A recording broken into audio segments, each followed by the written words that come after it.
Welcome to Strung Out, the podcast that looks at life through the lens of an artist. Your host is the artist, writer, and musician, Martin Laurence McCormack. Now here's Marty. Glad to have you with us, and we are doing this podcast from St. Joseph Island, Ontario. And I have with me a great musician, but also we share a passion for moose. And this is David Nelson. Grew up on this island, St. Joseph Island, in Northern Ontario, and we've been able to play here, but we can't really say where you do your moose hunting.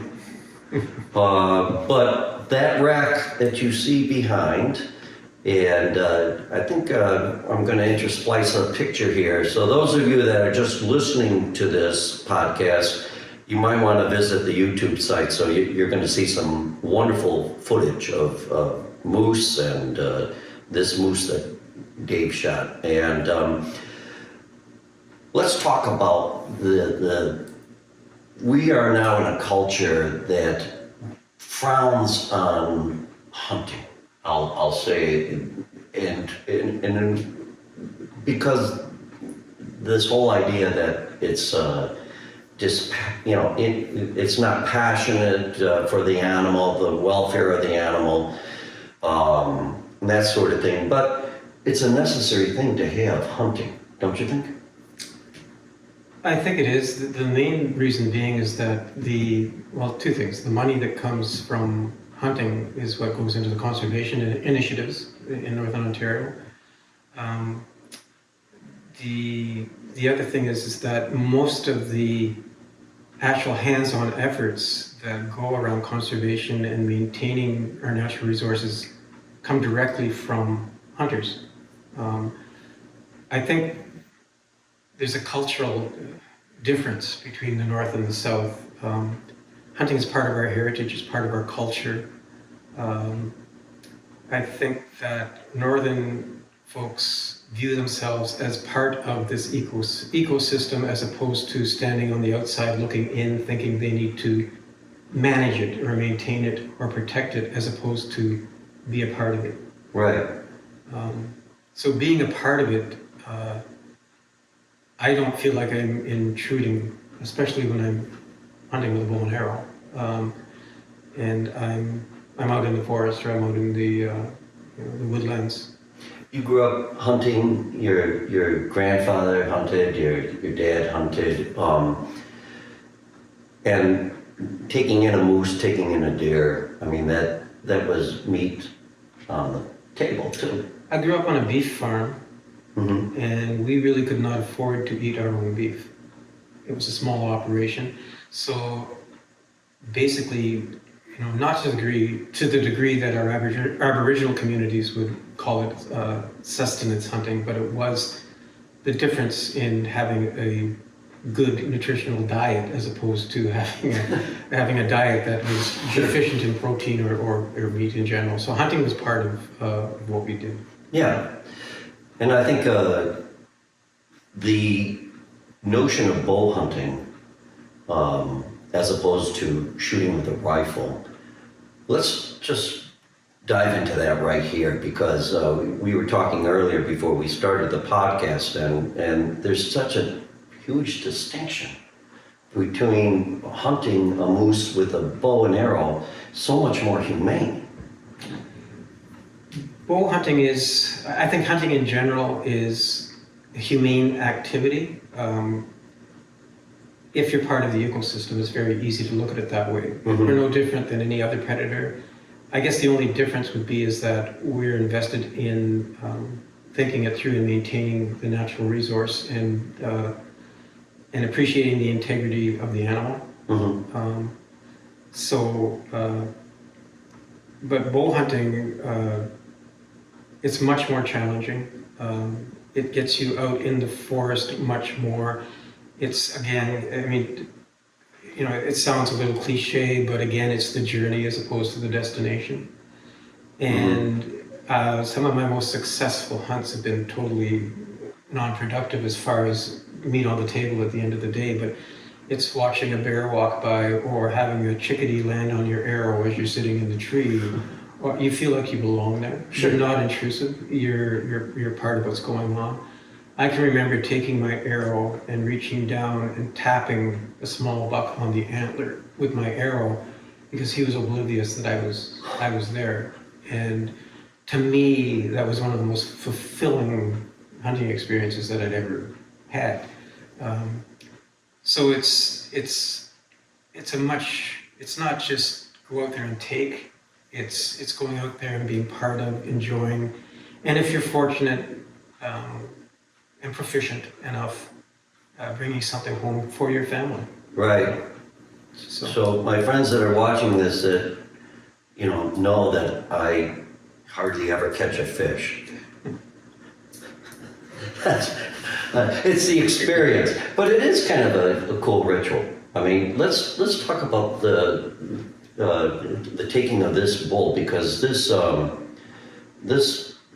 bull that we won't disclose the location. We'll just say it's somewhere north of Thunder Bay, Ontario. So that's kind of right above Duluth, Minnesota. They call it the tip of the arrowhead up there in the Minnesota side, but right past Quetico, right, the boundary waters. But tough country, first of all, right? It's vast. It's vast, and where you're going and why there are moose in specific areas is related directly to logging. New growth is basically where it's a magnet for moose. That and water systems. So if you have new growth around water systems, a moose, the technical name for a moose is a mossy-nosed ungulate.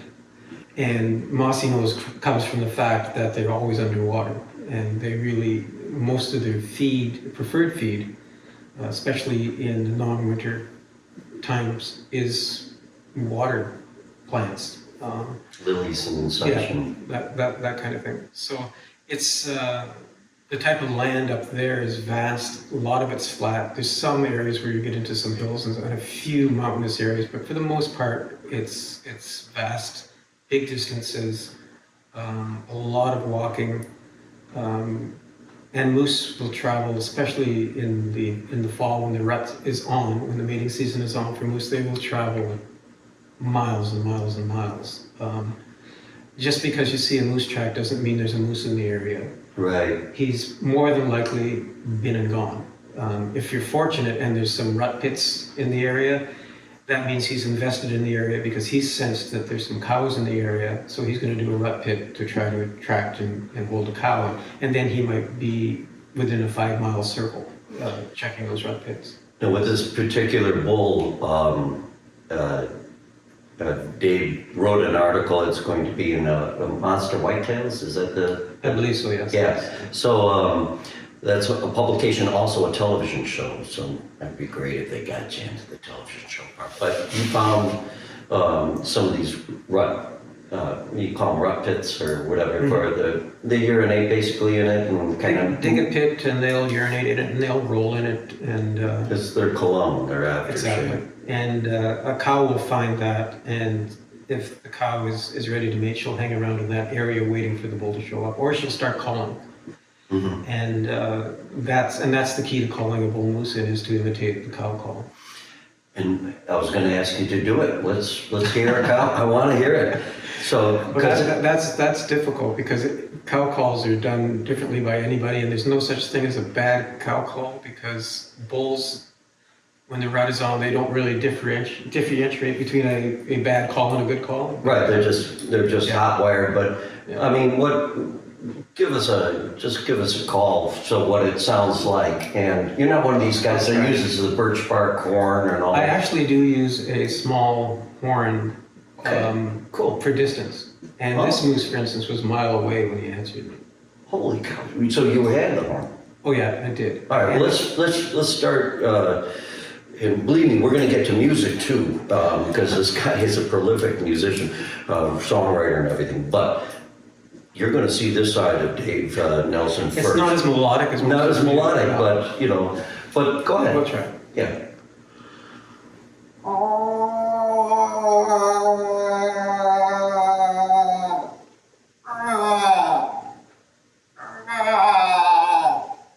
And so that was very good, by the way.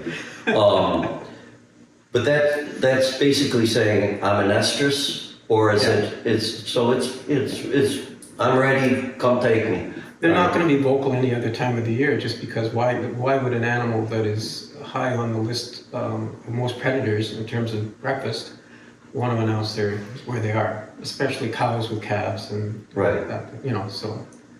So it's when you hear that, then fairly good sign that there's a bull around, or if a bull hears you. The bull, yeah, you know there's a cow around, and actually if I hear cows calling, it's not a good sign, because that means I'm competing with that cow for the attentions of any bull that is in the area, and he may find that the real cow sounds a lot more enticing than Dave Nelson's. So.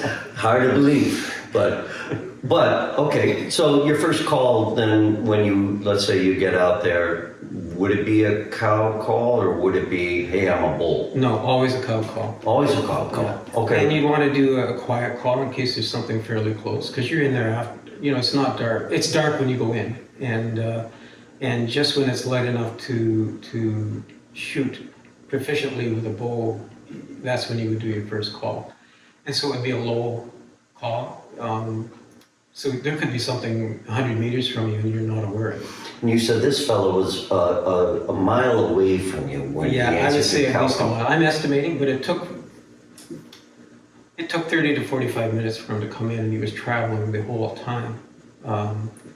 And I could hear him. And a couple of times I thought that perhaps I had lost him, because the calls seemed to be getting fainter, but that was when he was the contours of the land. So if he's going into a dip or something like that, then it's so. And what you do, the key is to call just enough to keep him coming, as opposed to call and think that's not normal. That, you know, that Right, you don't way want to too much. You know? overplay your hair. No, you don't. It's How crazy! So this is cool, because you have to. You're basically enticing this bull in. You don't want to overdo it, and at the same time, you could be competing with a real cow.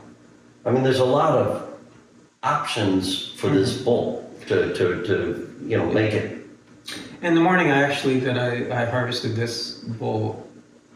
Before I heard him, I heard a cow call in answer to my call, probably a mile in the other direction. And the only reason I could hear that far was it was dead still. Yeah. It was dead still that morning. Perfect morning for hunting. It was very foggy. But that bull would not have heard her. I could hear it because I was in the middle, so I wasn't. But he might have actually been coming initially to her. Who knows? Who knows? But I was in the Right. middle. So. But you were between the cow and the bull. At what point do you switch over to a bull? As long as it's coming, never. Okay. If you switch over to a bull, like I had 2 small rut pits, and I knew there was a small track in the area, so I knew there was a small bull in the area, and small bulls do not come in very easily because they're afraid they're going to meet a larger bull. Okay. And they probably at that point in time have had other encounters, and so they're very shy. With a big bull coming in, and I thought this was this small bull at this time because of the sign that I had seen. I'd seen nothing of this bull, and he had an amazing track, but I had not seen it in this area. So Okay. it wasn't until he started thrashing and beating up a tree, probably still 300 meters out, and I couldn't see him, that I realized it was a big bull. Right. And that's their way of basically saying, hey, if there's a bull in the area, watch out. Well, it is to intimidate any other bull. Right. To do, and it's basically an invitation to fight. Right. For the cow. Small bulls, as soon as they heard that, would be gone. Right. So that must be, is it exciting or scary or what? When you can't see it, you're hearing it. Well, that's exciting. The exciting part is being able to talk to the animals and have them respond. And again, which goes back to the part about being part of what's going on and belonging there. So that animal came in probably with no idea that it was a human, or he wouldn't have come in, obviously, but came in totally relaxed and as far as feeling any danger to himself, thinking it was a cow by herself and basically who would be receptive, and that's why he came in the way he did. And we're going to take a little break here, and I love how you're talking about being a part of the whole ecosystem, the naturalness of it, because your music, let's pivot just a little bit. You write so much about living on St. Joseph Island and the experiences that you've had. One question I had about that is, how's your lyric writing when you're out moose hunting? Well, it sure gives you a lot of inspiration. Do you find yourself, working on a lyric? Is there something else going on in the brain while you're... No, not so much, because when you're hunting, you're totally focused. Totally. And people always ask, how can you sit there for so long? Don't you get bored? Well, why would I be bored? I'm hunting. Right. I'm doing something, and I'm paying attention, and I'm listening, and I'm watching, and I'm anticipating, and I'm thinking, if a bull comes in from this direction, what am I going to do? If he's over here, what am I going to do? Where's my cover? How am I going to respond? So you're running that all through your mind. Meanwhile, you're sitting in one of the most beautiful parts of Ontario, and you're hearing, a flock of sharp-tailed grouse came and landed one day. There were 19 of them, and they landed all around me and didn't know I was there. And they're chirping and they're walking around me. Do you, before we cut to your song, and I want you to think of which song you want to play. We're going to play an MP3 of one of the songs that David has written and sang on. Do you have any kind of scent thing that you douse yourself in? Is there anything like that, or do you just go in as a full human and there you are? It's wise to pay attention to your scent, so we don't. For instance, you don't go anywhere near, near gasoline But what I've found with moose hunting, they don't care. Well, to a degree they do. Okay. And this morning, if it hadn't been dead calm, this moose probably would have circled behind me to try to get downwind of me. But there was no wind this morning, so it was very much to my advantage. Yeah. So, but I learned a long time ago that no matter what you do, a moose will smell you if he goes downwind. Doesn't matter how careful you are, he will smell something. If that happens and, now he's downwind of you, do you think you can still bag that moose? Or is it a question of now you're... If he's coming in, it's a very mobile hunt. It's not like you're sitting waiting for him to come. So, and with this moose, I moved. You moved to intercept. Yeah, to get to a better vantage point. How cool is that, though? But I would move, he's coming from this direction, so I'm going to move to make sure that he's not coming in downwind of me. He's still coming to the point I'm calling from. They have a keen sense of direction, and they'll pinpoint, and they'll go right to within a few feet of where you were standing. So you're okay. So I'm painting this picture. So you're moving to keep upwind of the moose, and yet that moose knows exactly where you called from. So, but it's like a game of chess in some ways. Once I moved, I wouldn't call again. I would just relax and hope and play my cards and just hope that he was going to keep coming in on the same trajectory and put himself in a position where I would have a shot. Well, let's listen to this song. Why don't you pick a song from your vast repertoire that you have an MP3 of, and then we're going to play it, and then we're going to come back and keep talking about moose and music here on Strung Out.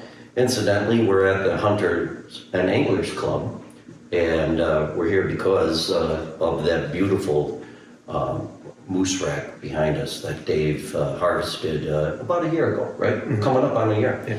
Very exciting, because I was driving across Iowa, and Dave sent the picture right after the hunt. I was excited to see it. It was just so beautiful.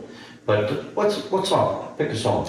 Top of my head, I really don't know. I'll have to think about it. Well, I'll tell you what. We're going to play a song by David Nelson right now. We're going to we'll curate his MP3 collection after this, and we'll pick a song and we'll put the title on it.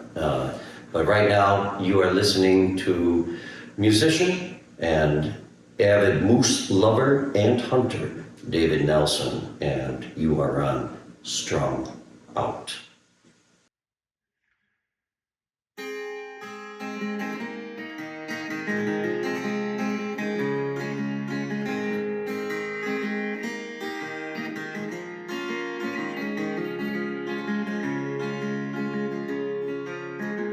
Francis went from farm to war, 1942.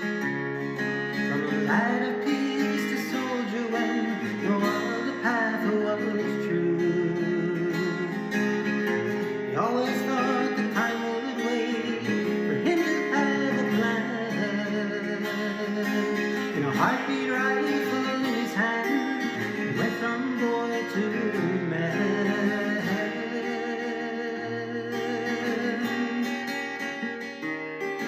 They shipped him off to England, to war-torn London town, to await his call to battle, since the gods had thrown him down. As he waited for his destiny, she touched him on the arm. Francis found Patricia as the bombs came raining down.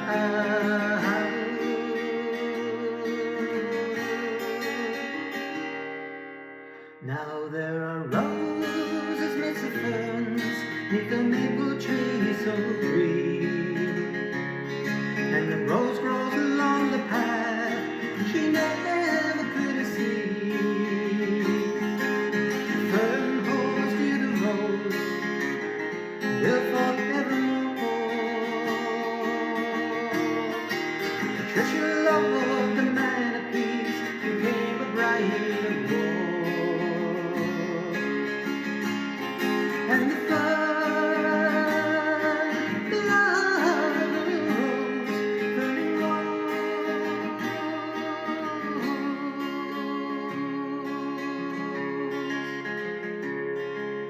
Fern holds to the rose,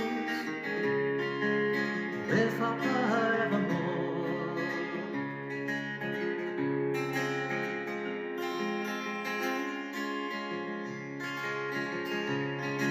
Patricia went to Scotland to serve the Navy Corps. He crossed over into France, disappeared into the war. When the nights of darkness held, refused to turn to day, we held on to each other true, 500 miles away.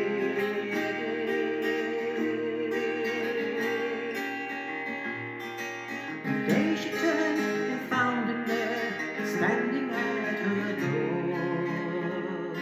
But the London that she once knew was shattered by the war. So they planned a life together, a new life just begun. She followed him to Canada, they're soon to bear their son.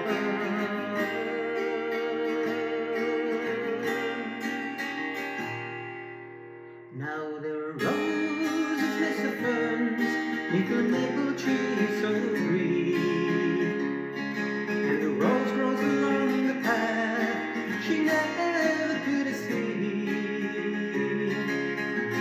Fern holds near the rose, will forevermore.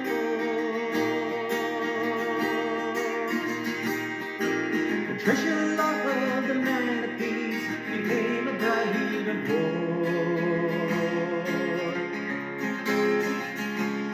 And the fern blows, burning rose.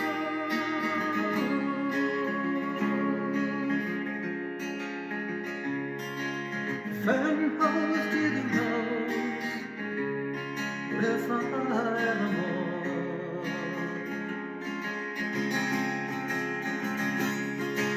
Heaven knows, and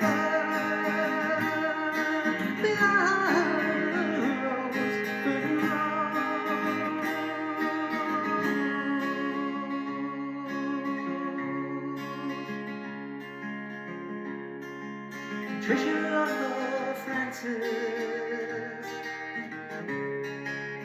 will find them all.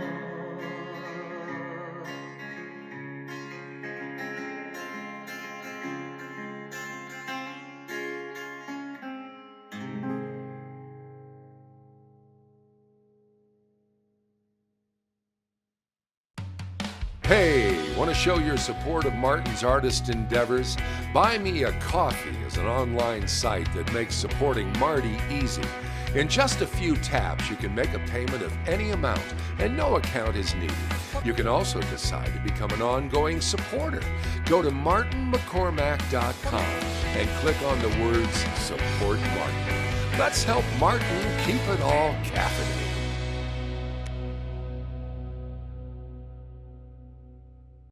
And we're back, and I was very serious about the idea of writing lyrics out there in the bush, but it makes sense. You're like total hunter mode. Is it that hunter mode? Is it a creative thing, or is it something that you find kind of like a primeval kind of thing that comes over you when you're hunting? Like writing music, of course. Is there any similarity at all between the two? I think there is. I mean, I glean a lot from that activity in terms of, but it's mainly reflective. Okay. So when I'm sitting back,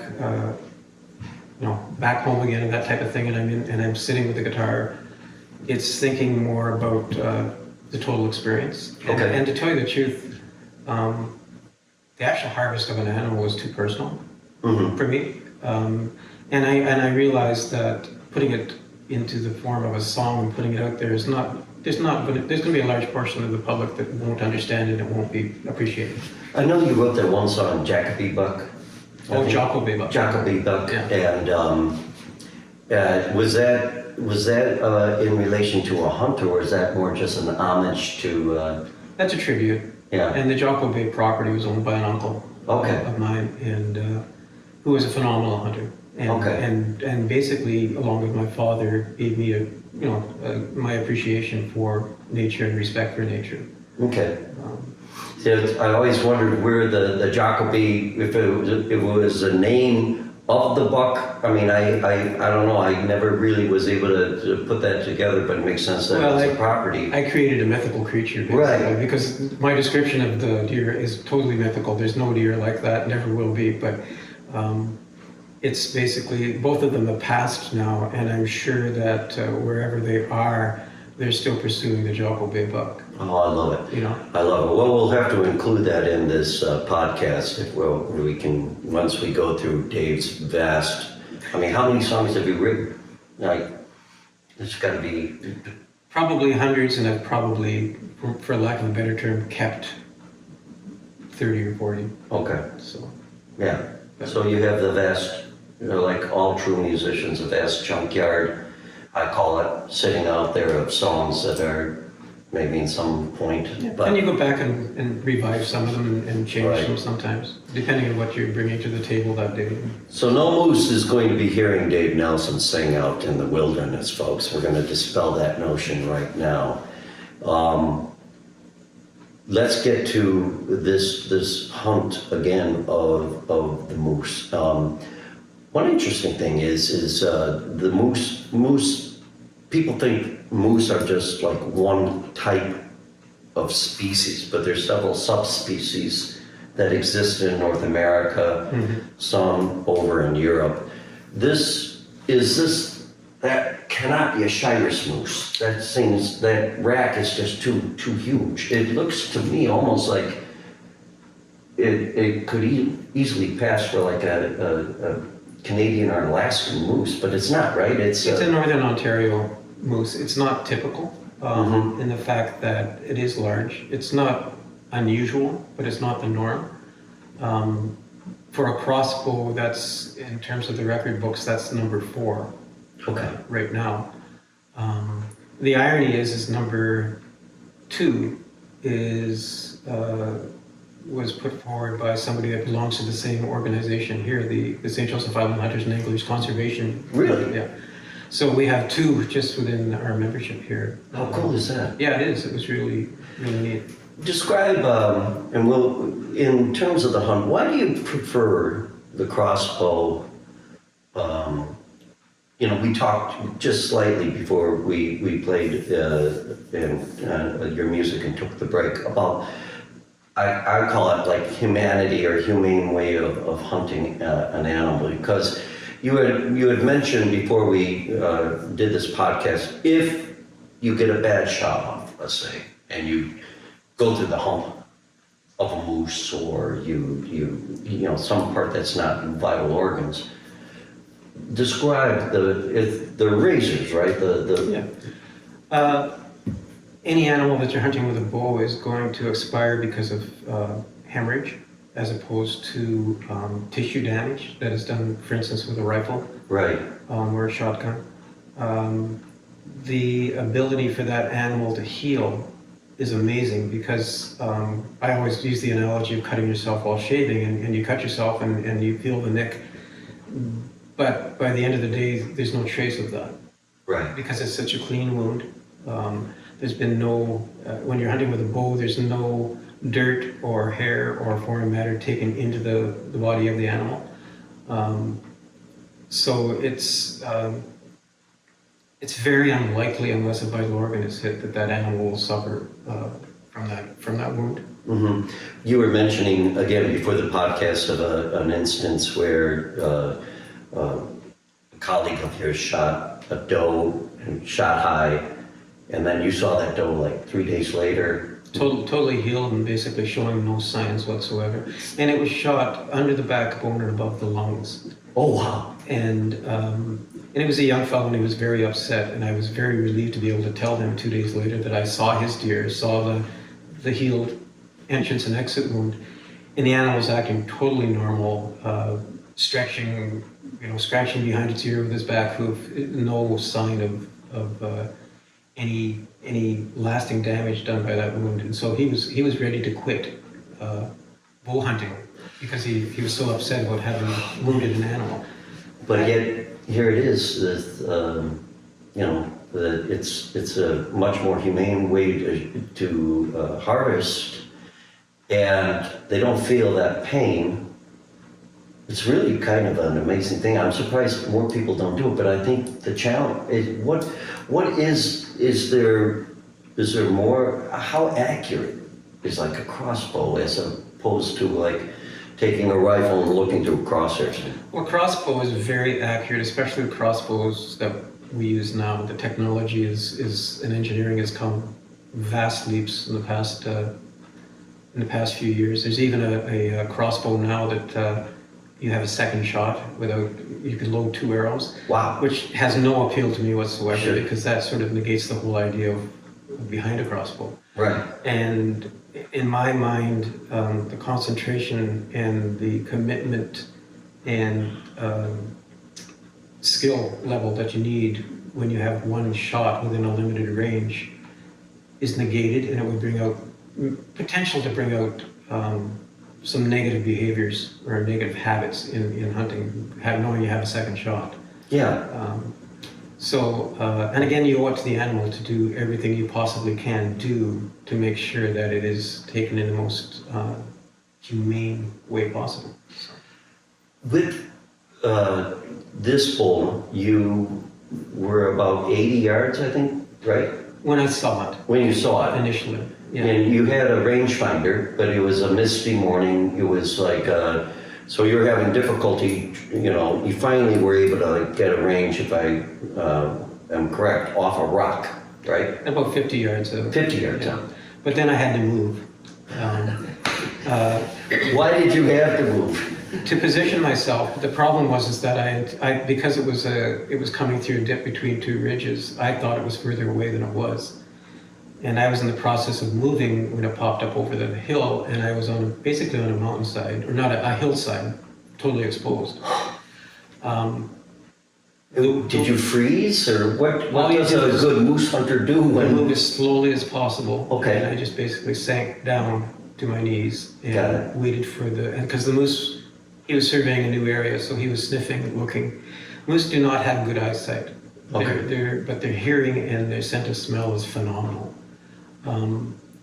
So basically what I did was I sunk down. As soon as he was looking in a different direction, I got behind a bit of a shrub, which was basically about 2.5 feet of cover. And luckily he stopped by that rock, right by that rock when it was coming in. So I had a good idea of what the range was. Mm-hmm. And, but he stood there a long time. Mm-hmm. He advanced forward then and turned broadside to me, moving still. And that's when I felt confident that I could take that shot. Okay. And so you took a shot at it like 50 yards. No, it would have been a 40. It would 40. have been because he advanced, and I had to guess how far he'd advanced. And Now, when you shoot a crossbow like that, on this particular day, there's very little wind, but do you have to take that into consideration? Or are they so powerful that they just kind of are true? at that range, they're very powerful. Yeah. And if I was shooting a longbow or even a compound bow at that range, because the velocity of the arrow is diminished, you would have to take that more into consideration. I didn't stop this bull. In retrospect, I probably should have given a call to stop him. Mm-hmm. He was walking, and I felt confident because it takes so little time for that arrow from a crossbow to go from point A to point B, point So B being the moose. You would have called him again, like a I would have given a short, cow call? yeah, and he would have stopped out of curiosity. Okay. Just for the fun of it, I want to hear your bull call. I know you didn't use it, but I do want to hear it. Well, if he was coming in and hung up and not coming, he might be with another cow. Okay. And so so if I'm giving a cow call, it's not going to entice him to come in. Okay. But if I That come makes across as another bull, he doesn't want that bull anywhere in the area, so he may come in with the idea of pushing that bull out of the area. Okay. So what we call them is Grunts or what? they're sort of a grunt call or for lack of a better term, it's a grunt call, but it's basically a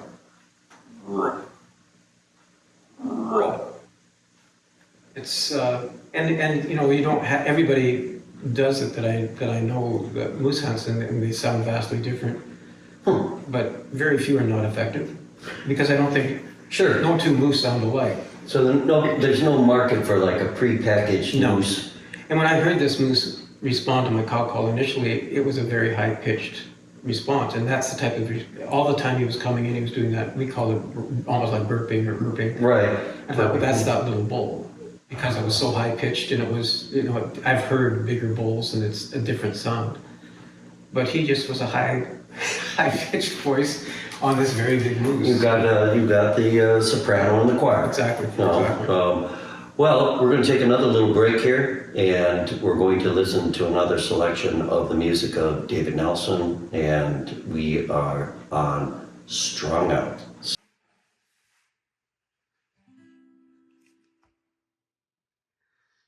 These lines run down this winding road from the songs I have yet to write. Your melody calling me around the bend out of sight. For these lines just make a circle that keeps leading to your door. And sometimes they cut right through us till we keep wandering back for more. A thousand last goodbyes, 1,000 nevermore, lasting only till the next time these lines lead to your door.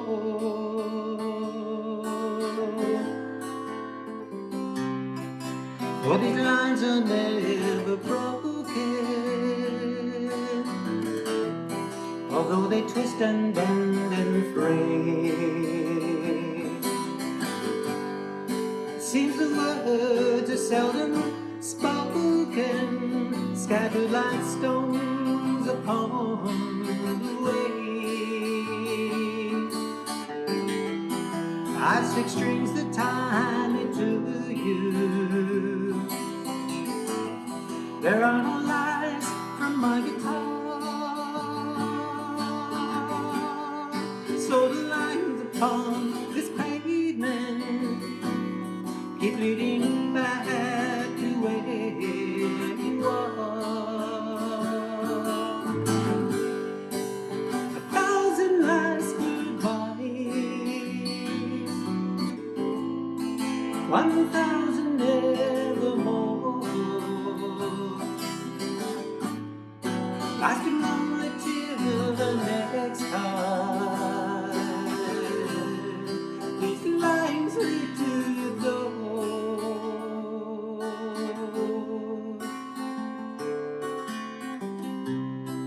Yes, there are times that I wonder if life is all just sleight of hand. The lines etched on our faces, and these old lines drawn in the sand, for the fade away another day, when we are lying in the night, awakening within your arms, with our song wrapped around us tight. 1,000 last goodbyes, 1,000 nevermore, lasting only till the next time. These lines lead to your door. 1,000 last goodbyes, 1,000 nevermore, lasting only till the next time. These lines lead to your door.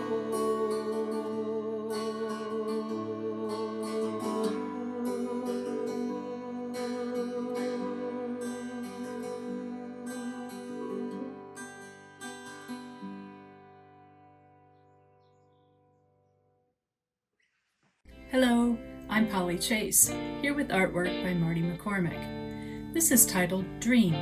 It's an 8x10 pen and ink drawing.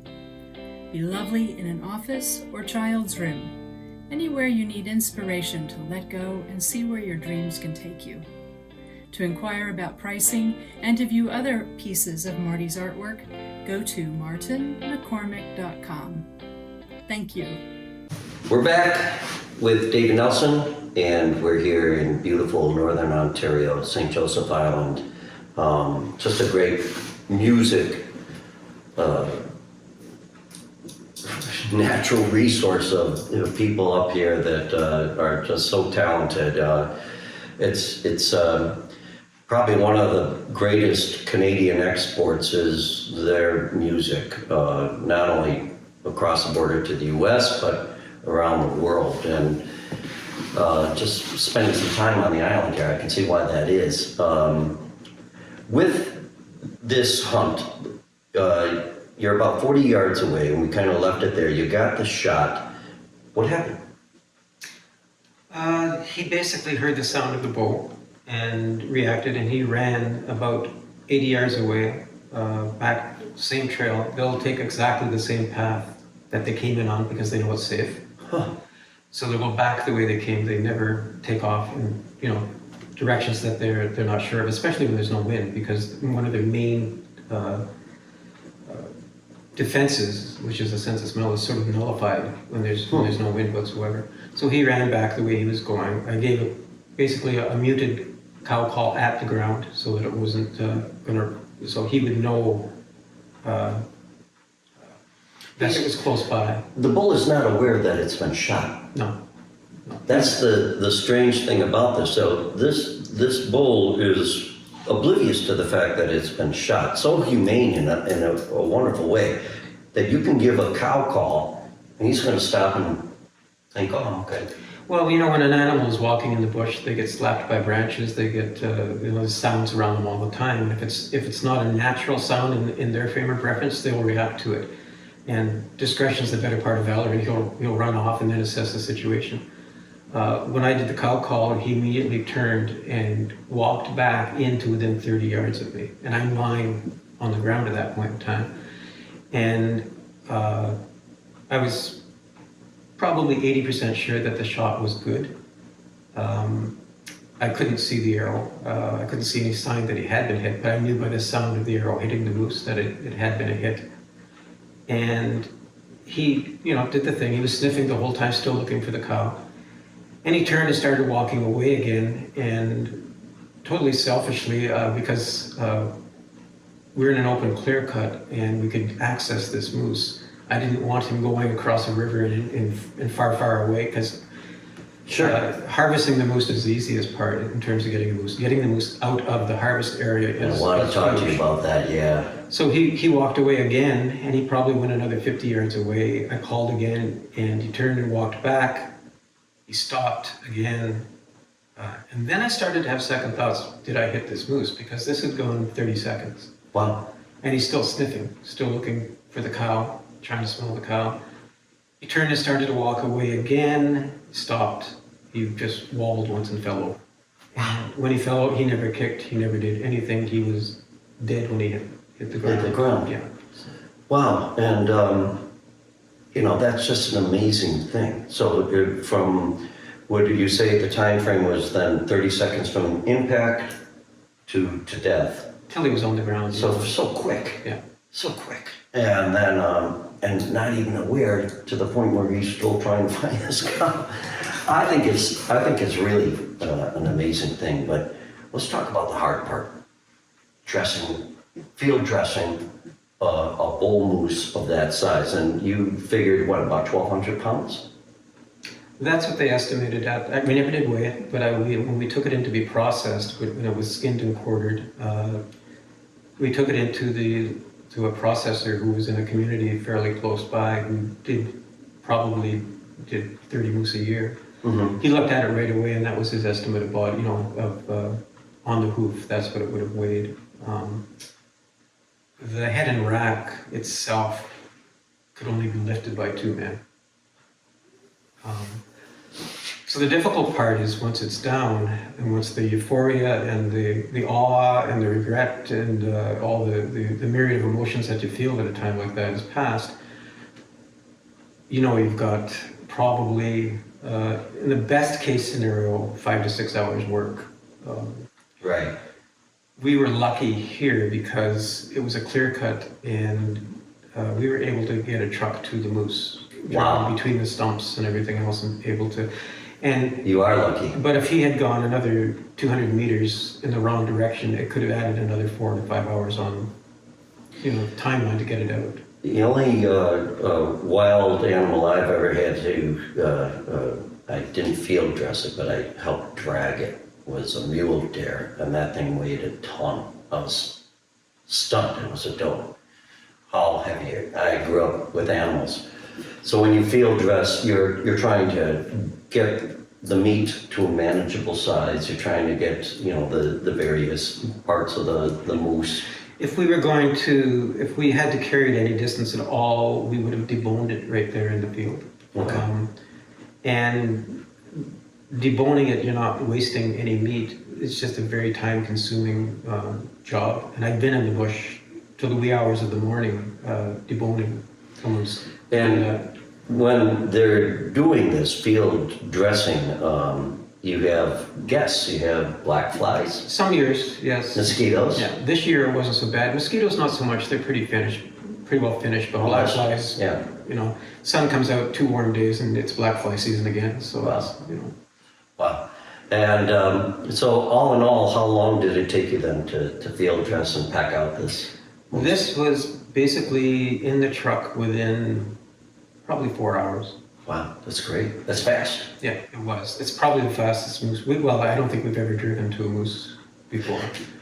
A moose driving. How many guys with you to field There dress? were 4 others. So besides that's myself. okay. Wow.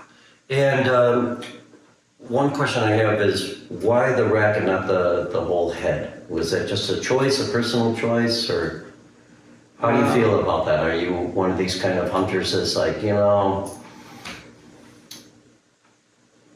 Basically, I don't look at it as a trophy. I look at it as a memory. Okay. And I mean, to have it scored even was, I gave into pressure from others to have it scored, because it really didn't matter to me. At the end of the day, it's a beautiful memory. Of the people I was with, the time that I had.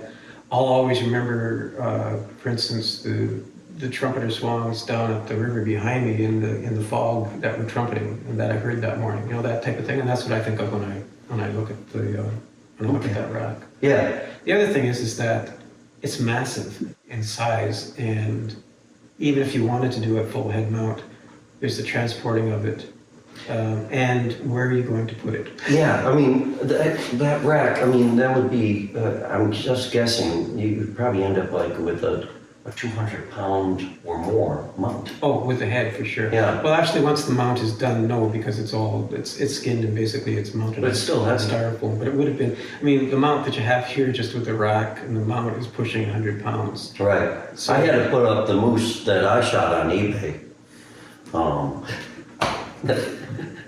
We have a real hunter, and then we have, the guy that buys a moose head on eBay. But that thing weighed a ton. I mean, I could never imagine, moving it. But I love the idea that the memory tied with it, and that's a great, way to promote hunting. It's the memories, the shared memories, and this being a family thing for you.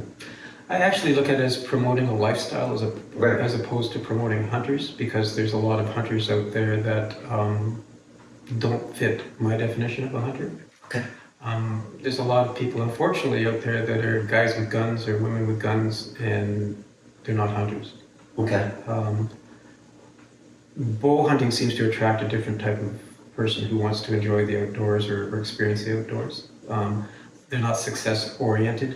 Success is defined totally different. Now, I'm not saying that all rifle hunters are that way. It's just you have to choose how you're going to enjoy the outdoors. Right.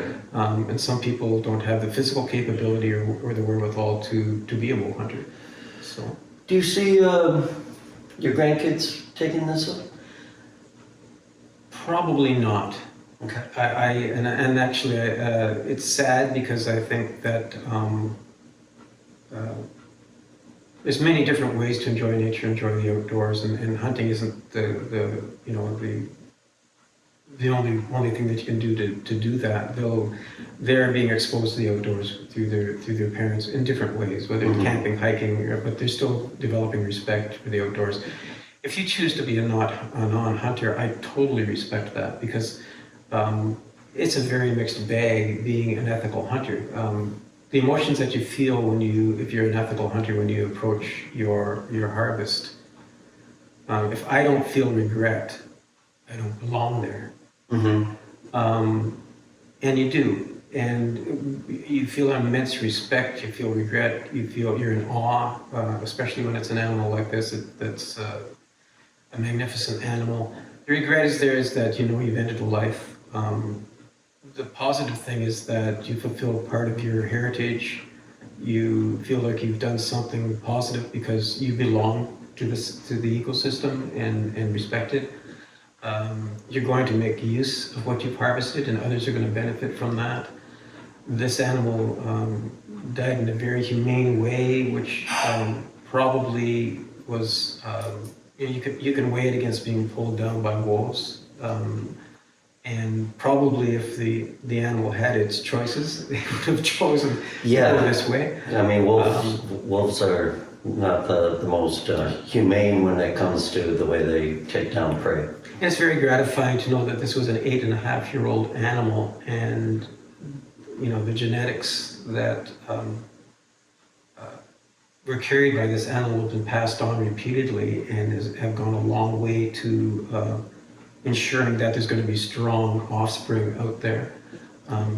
He probably only had a few more years before he would become easy prey for wolves and other predators. What's the chance of you taking Switchback out into the bush and, You want to come back? I would love anytime. I would love to go as an observer. I'd probably screw things up, but I mean, I would love to go hunting with you. And well, you wouldn't even have to go. You can enjoy the hunting experience just by going out. And I showed you a video earlier of just climbing into a tree stand right here on the island where there is no moose hunting, and calling in moose and having them come in close proximity. And it's as big a thrill for me as calling that moose in that I harvested. well, I'm glad you said that, because that's how we're going to end this interview. Is I wanted to show you folks that he's not joking around at his moose calls. You were about 20 feet up in a tree, and you were able to call and keep this good-sized bull too, by the way, on the island. But there's no hunting because the limitations of the island. It's like shooting fish in a barrel. We were talking about that. But what a skill you have, and what a skill you have as a musician as well. And so I want to thank you for taking this time to be on Strung Out here. And as always, you can reach out to me if you want more of Dave Nelson's music. And he's an easy guy to track down because he's on St. Joseph Island. And but that being said, thank you for hanging with us, and I want to thank you for sharing in such an eloquent way why you're a hunter and the joy it brings you. And you approach everything, your music and even hunting, from I think an artist's standpoint. So that's really awesome. Well, thank you. You're welcome, Brandon. All right, folks. We'll see you soon. Thanks for tuning in to Strung Out. And that's it for now. Bye-bye.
Thank you for listening.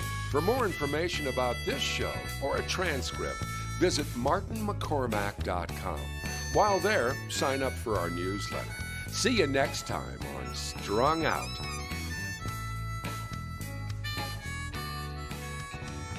It's all so wrong, this pain we feel makes no sense at all. A swan song wasn't part of the deal, was no curtain call. Given no choice, given no step.